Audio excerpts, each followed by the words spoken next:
nahihiya ako para sa Pilipinas.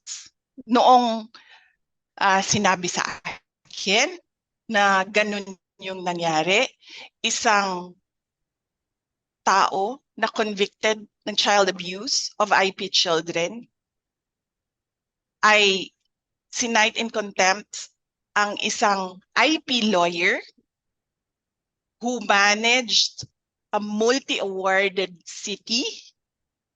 Nahiya ako para sa Pilipinas.